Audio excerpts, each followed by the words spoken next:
everyone, how's it going? Eric here, hope you're all doing well. Today we're going to be reviewing this machine here, the Casabrews Ultra.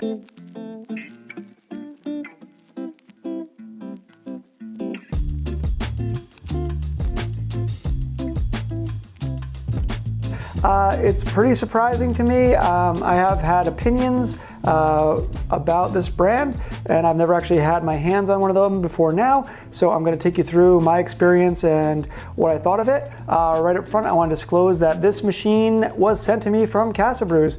I didn't pay for it, and they're not paying me. I just sent them an email. I said, hey, I'd like to review one of your machines. They said, we think that your audience would like to know about the Ultra. I said, cool, send it on over, and they did. This is the first time that something really like this has happened to me. I'm a pretty small channel, still really getting started, and so this is the first time that I've actually been able to review a machine that I haven't actually had to pay out of pocket for. Before we get started, I'd like to ask you guys just to take a quick second if you can and to give me a like and a subscribe, and maybe after you watch this video give me a quick comment. Helps me out a lot, helps me to grow, and hopefully if we do that I can keep making more videos and more content about coffee stuff and help to introduce more people to the world of espresso, especially people who are getting started off. So let's get into it. Just to give you guys a quick insight into how this video is going to go. First I'm going to go over the machine, how it works, what's on the inside, what's on the outside, its features, etc. Then I'm going to tell you about my experience using it, and then I'm going to give you my opinions on the actual brand, Casabrews, and then I'm going to finally give you a verdict, is it worth it, and who is this machine for? So with that said, let's get started. So this machine here is the Casabrews Ultra.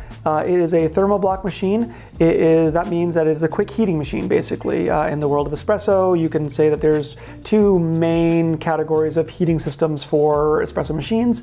There are boiler machines, which have a reservoir of hot water and steam, and they generally take a little bit more time to heat up. That's more of the traditional route, that's more of the purist route. And then there is, in the home espresso realm, there has been a lot of machines that are called thermal block machines, and though that technology changes depending on the brand, some of them heat up faster, some of them heat up slower, they are all basically the same idea, a quick heating system. This guy here has a thermal block. So basically, if you turn it on, it heats up in about 15 seconds, which is pretty quick. You know, if you don't got 15 seconds to wait for your machine to pull a shot of espresso, then I don't know what you're doing. Okay, so talking about how the machine looks, stylistically, it reminds me a lot of a Breville Barista Express, of course, minus the grinder. So it is a pretty big, bulky machine with a big footprint compared to a lot of the other smaller thermal block machines that are out there. So there's been some mornings where I've woken up and turned on the kitchen lights and I've seen the side profile of this machine, and I thought that my old Breville Barista Express was back.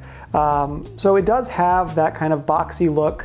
I do like a machine with a little bit of heft. My Breville Bambino is very small and it does slide around a lot, and of course other machines that I've reviewed on this channel are also tiny. And though they all perform very, very well, and I have no problems with those machines, I don't mind it being a little bit heavier. The next thing I want to mention is that this has a big honking water tank that is removable. So it holds about 2 liters here. So let's see, exactly 73 ounces, so about 2 liters. So you can fit a whole bottle of Coke in here if you wanted to, which is fine. I guess not everyone wants to fill up their water every single time they're using the machine or every other time, you know, but I also think there's something to be said for having fresh water. So just keep that in mind, that you're going to want to kind of let the water run down and then refill it. Don't be topping it off every day, because water can get stale, and you know, you do want to clean your tank now and then. Mold can happen. The other feature this machine has programmable shots for volumetric, so you're programming basically about how much water you want to be flowing through here for your espresso. So you can set yourself a shot volume, and that will give you a basic guideline about how much you're going to be pulling each time. I just tend to max it out because I like to manually start and stop my shots, but that is there for some people who are not as meticulous and don't have the time to sit there and measure and time every shot they're going to pull. So that is a feature. You have a single and a double. You can program them for as long as you want, and then you're in business. This machine does have a 3-way solenoid valve. That is a fancy way of saying that the water can flow more than one direction. This machine does auto purge after you pull shots or after you steam milk. A little bit of excess water is purged into the drip tray from down below. That's good. It keeps the inside of the machine a little bit cleaner, dissipates a little bit of pressure, keeps your tubes a little bit more clear.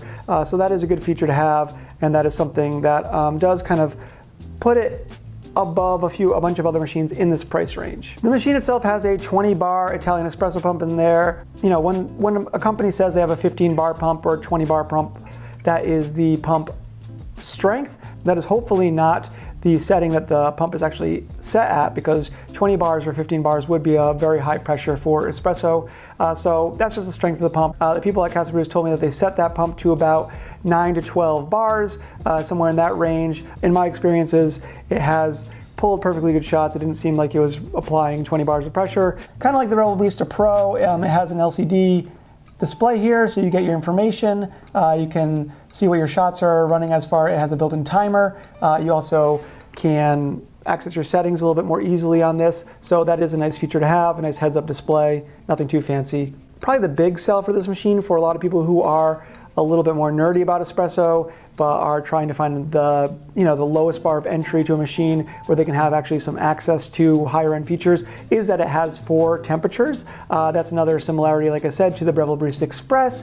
You have 4 temperatures set up here, so you can put it on the lower end for your dark roasts, and you can put it on the higher end for your light roasts. It's very, very easy to adjust the temperatures, much easier to program than the Breville Barista Express actually, because you don't have to memorize like some weird number button combinations. You can just actually see right up here which each one does when you access that programming menu. And to do so, all you've got to do is just hold down the, there we go, hold down the hot water button for a few seconds there. And it's going to tell you what the temperature's at, 96 degrees Celsius. So I'm going to be setting it down to 94, and then you hit the power button and it's set. So a very, very easy process. So that's one thing that really makes this machine stand out, is the adjustable temperature. I did kind of mention this once, but I want to mention it again. That has a built-in timer, built-in shot timer. So it's going to give you a countdown on how long your shots are running. And that's a nice feature to have, because if you're serious about your espresso, you're going to want to time your shots. As far as accessories, it comes with a tamper, which is, a pretty decent little plastic tamper, just the right size. I do like that. It comes with a 58 millimeter portafilter, so for those of you who like that professional size portafilter, it is 58 millimeter, so you have a lot of accessories that you could get for this machine, because 58 millimeter is more or less the industry standard. It comes with several different baskets, 2 pressurized, 2 non-pressurized. We're only going to be dealing with non-pressurized because that is how you make true espresso, and the 2 that it comes with are a single shot size and a double shot size. The double shot size one is about an 18 to 20 gram size, so you're going to have no trouble fitting 18 grams of espresso in here. It gives you plenty of room, plenty of wiggle room there, and it does have a pretty cool little feature. It has a little rubber back here, and that's going to, if you don't have a tamping pad or a tamping stand, you can just rest that on the countertop when you're tamping and you won't mar up the counters. So I think that's a nice, intelligent design. I like that. Beyond that, it also comes with like a little scoopy spoon, which I don't think I would need. It also comes with a little tool, a little pokey tool to clean out your steam wand, and if your basket's got clogged up a little bit, it has like a little pin to clean out the basket holes. So all in all, that's basically all it comes with. It does not come with a steaming pitcher. You would have to buy a steaming pitcher separately. So keep that in mind, that though this is a very affordable machine, you will have to invest another 20, I guess 15 to 30 bucks in a steaming pitcher. My one disappointment with this machine as far as the internal design is it has no OPV. So if you were to grind your espresso way too fine and you started pulling a shot and you left the room for a minute and you didn't notice that you were just like applying pressure and pressure and pressure to this machine, there's no way for it to dissipate the pressure. And OPV stands for an overpressure valve. So it's going to just keep building that pressure, and you could burn out the pump or damage the machine another way. So no OPV, but it has a 3-way solenoid valve. So kind of a missed opportunity if you ask me, but I'm not an espresso machine designer. I don't know how much extra money that would have cost to put in, and maybe that's the difference in the price. And just to mention the price, it is a very affordable machine for all of its features. It is $250 when it's not on sale, and I've seen it on sale for as low as $200.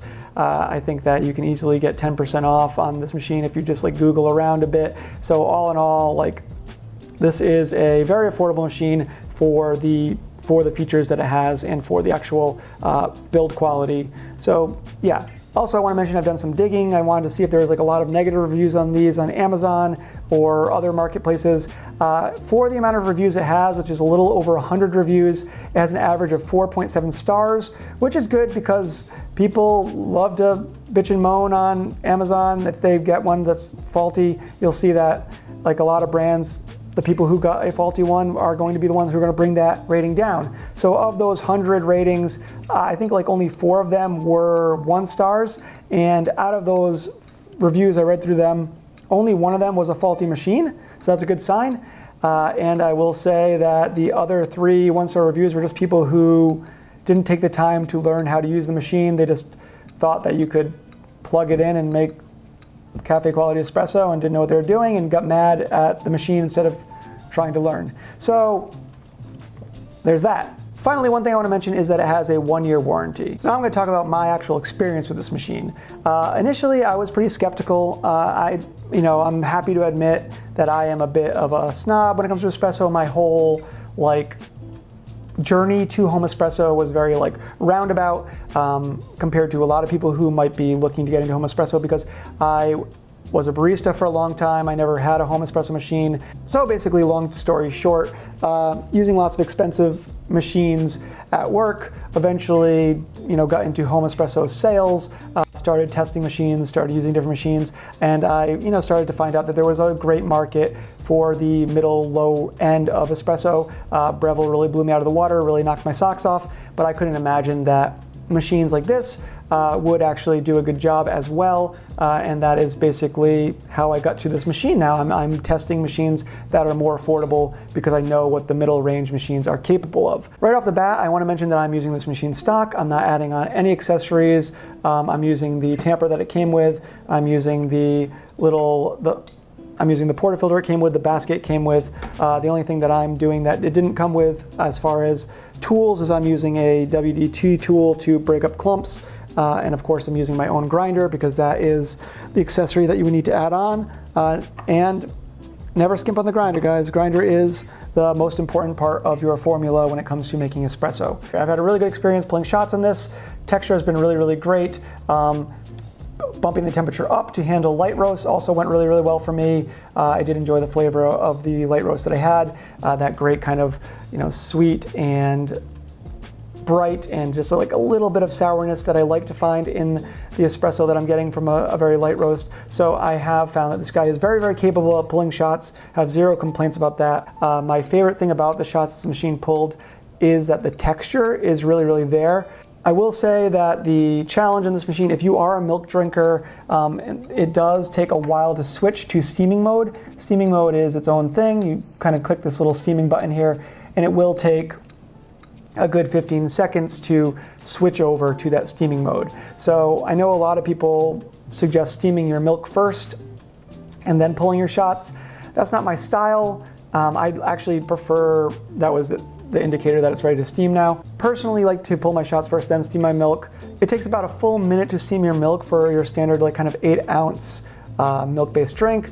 So like a large cappuccino or small latte, you might call that. So it's not the fastest steaming machine in the world, though the shape of this steam wand is a little bit, different. It's got a kind of it almost looks like it kind of reminds me of the Breville Barista Touch, like the way that it's kind of belled out on the bottom, but it is not. It's just like a big old steam wand. It's fully articulate, so you will be able to find your best angle that you like steaming on, and it does a fine job.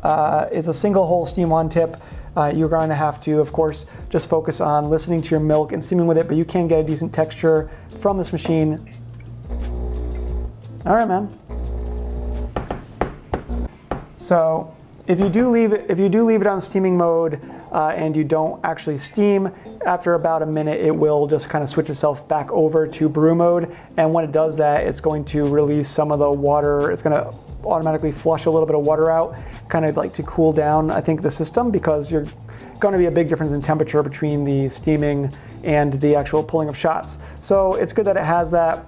But just know that sometimes it's going to make some weird noises and you're not going to know why. Some other things that I've liked about it is, like I said, it's very, very sturdy. It doesn't slide around your countertop too much.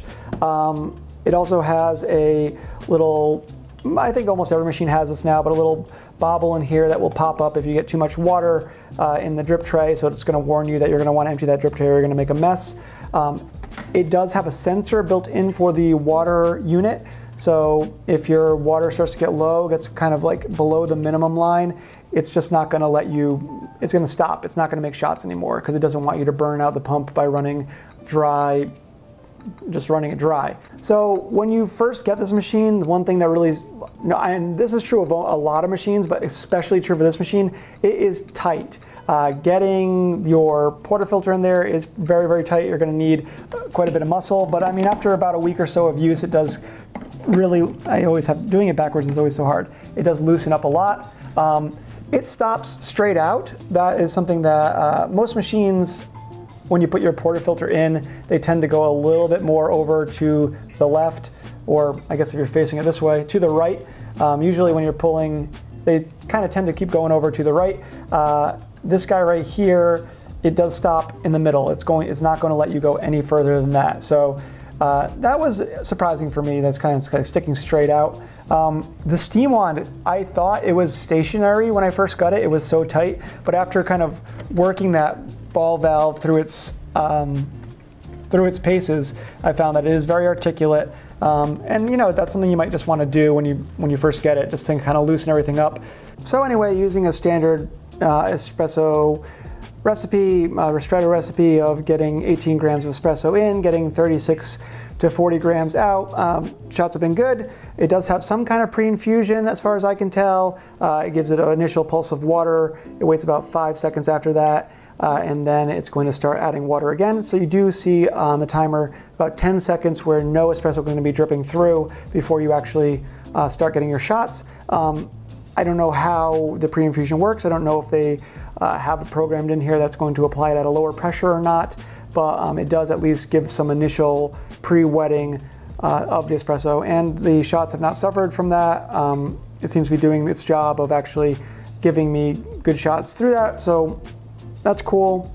As far as the actual physical machine goes, my biggest concern is that there is no backflushing setting. I feel like that was a missed opportunity, that you can only clean the machine by running the cleaning cycle through the tank, which is meaning you're going to have to put the descaling agent in the tank and run a cleaning cycle. Of course, you're going to want to wipe things down after every use. You're going to want to get a espresso cleaning tool and kind of brush out the inside of the head as often as you can. You're going to want to wipe down, if you're not using a puck screen, you're going to want to wipe down the actual top of the, you're going to actually want to wipe down the shower dispersion screen here, because that will get a ton of espresso on here. So you are going to have to really do a lot of hands-on cleaning and make sure you're flushing out water that every time. You should be doing that anyway, but it's especially important when you can't backflush your machine. I'm not an engineer. I don't know how weird and difficult and hard it is to actually program in that kind of thing, or if you need, but I do know that it's kind of a bit of a missed opportunity. I would have almost no criticisms about this machine if it had a backflushing setting. That being said, this machine is $250. You know, sometimes $200. I cannot think of a machine that gives you this much bang for your buck, I gotta say, for in that price range. I mean, it has a lot of the features that something like the Breville Barista Express has, with the adjustable temperature. It has a very sturdy build. It pulls shots fine. It has a better display than a lot of machines do. So now I'm going to just talk a little bit about my concerns. So my concerns are basically Casabrews is a super young company. As far as I know, they've been around for 2 or 3 years. So will they be around in a few more? It's hard to know. So even though you have a warranty and they have a customer service team, will they be accessible? Will they be able to honor their machines giving a few years down the line? I don't know. That's something that I always do want people to keep in mind, why the investment in some of these other brands like DeLonghi or Breville are worth it, is because they tend to have a decent support team. You can get parts to fix them, and you can get a longer warranty for their higher end machines. So just keep that in mind when you're buying a machine. We don't know what's going to happen with the company. Another one of my concerns is kind of a little bit of an ethical one. These companies are built on the backbone of technology that has been developed by other brands, and I'm thinking basically of Breville. This is very, very similar to a Breville in so many ways. Of course, there are things that are different, and they've put their own spin on it. How can I phrase it? I just want to point out that other brands have paved the way, and now and then newer brands, less expensive brands, are using that technology to make similar machines for cheaper. Take that as it is. It's just the way the world works. That's capitalism, I guess. But yeah, that's just something I wanted to voice. Now, who is this for? Who is this machine for? I would say this is a great machine for someone who wants to enter into home espresso. They know that they're going to get upgrade-itis. They're going to want to upgrade a machine in maybe a couple of years when they feel like they've outgrown a machine. They don't want to get something that is more of a project machine. So when I think of something like the Gaggia Classic Plus, that machine is a wonderful machine, but it is a project machine, a hobby machine. It takes a lot of love and attention to the machine itself as far as to get a consistent result every time. This is going to be very consistent and very easy to use, but also give you some manner of control as far as your temperature settings. So it is good for someone who wants to learn the craft, doesn't want a machine that is too finicky, and isn't overly concerned with the lifespan of the machine. Now, if someone knows that they're not going to want something that's too finicky, isn't going to get like crazy about all sorts of, espresso nerdy stuff, and wants a machine that will last a lot longer, because the jury's still out. We don't know how long these are going to last. They could last 10 years. They could last 1 year. We don't know. Maybe consider Breville for that, but I don't know. I'm pretty surprised by how good this machine is. It works great. It pulls shots that are tasty. It steams milk perfectly well. I have found it very, very easy to adjust the settings. So yeah, surprisingly, I am really, really okay with this machine. I think that if you want your first machine, or you want to upgrade from like some pressurized machine that you got for $50 and you want to actually have a real espresso machine, this is a great one to start with. It really, really is. It's good.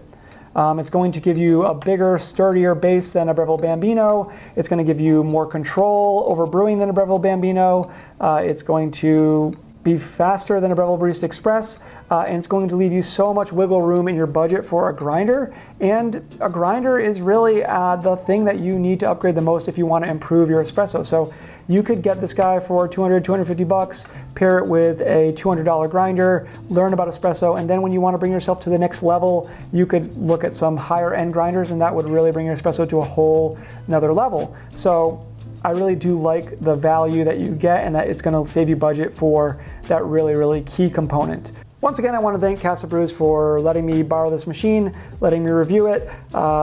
It really, really does make a difference. Of course, I did tell them when I requested this machine, I said, I'm going to give an impartial review. They said, that's fine, that's what we want. So props to them for letting me. I could have tore this thing apart. I don't know. I could have hated it, but they still sent it to me. And so there's that. That's pretty cool. That's it for today, y'all. Thank you so much for tuning in. I really, really do appreciate it. Thank you very much. Once again, please give me a like, please subscribe, and please give me a comment. Really trying to grow this channel here. If you have one of these and you've had positive experiences, let me know. Negative experiences, let me know. I do want this to be a fair review. Thank you very much.